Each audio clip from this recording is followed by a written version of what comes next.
I, I was there, at Thermopylae, the hot gates, where 300 Spartans stood against the might of Persia, a tale of bravery etched in time. My name doesn't matter.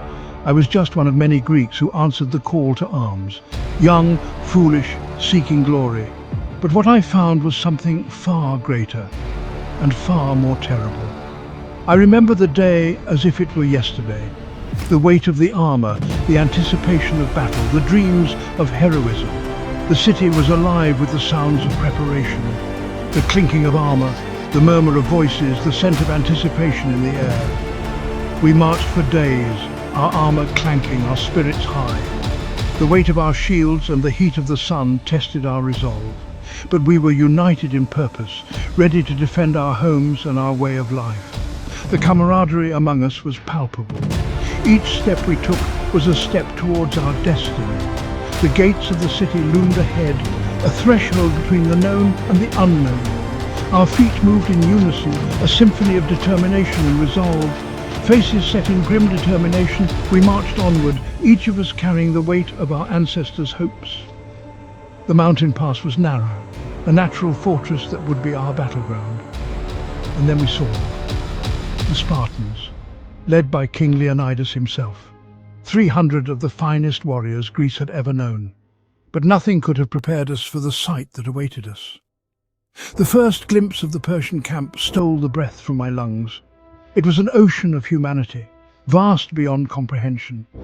Their fires stretched to the horizon, countless pinpricks of light in the gathering dusk. It was as if the stars had fallen to earth. In that moment, I understood the true meaning of courage and the price of freedom. We steeled ourselves, knowing the battle ahead would test our very souls. As the sun set, we faced the Persian camp, ready to make our stand. Thermopylae, a narrow strip between mountains and sea, was our battleground. Our first skirmishes were successful. We felt invincible behind our wall of shields and forest of spears. But the Persian army was massive, a seemingly endless tide. We pushed them back time and again. I remember the intensity of battle, the faces of my comrades. Our spears thrust through their ranks, relentless.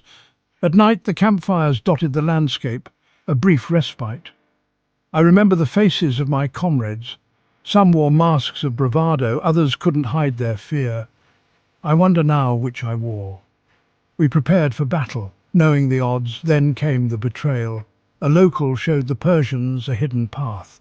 The Persians moved through the hidden path, unseen. Our position was suddenly untenable. We realized the gravity of our situation.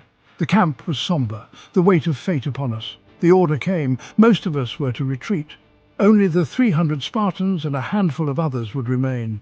Leonidas's words were few, but they carried the weight of history. I watched as King Leonidas bid farewell to his men. There was no fear in their eyes, only grim determination. Eat your breakfast as if you are to eat your dinner in the other world. Even facing death, their spirit was unbreakable. We prepared to retreat, leaving the Spartans to their fate. Time has passed, but the memory remains vivid. Thermopylae, a place of sacrifice and valor, forever etched in history. As I turned to leave, I finally understood. This wasn't about glory, it was about buying time, about sacrifice. Years have passed. My beard has grown grey, my sword arm weak, but my memory remains sharp as a spear's point. I've told this tale 1,000 times. To my children, to strangers in taverns, to anyone who would listen. Because I live now to tell their tale, to ensure that the world never forgets the 300 Spartans of Thermopylae. For I am the 301st Spartan, not by birth, but by the burden I carry.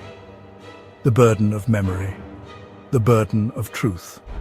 The burden of memory, the burden of truth. And so I continue to share this story, ensuring it lives on.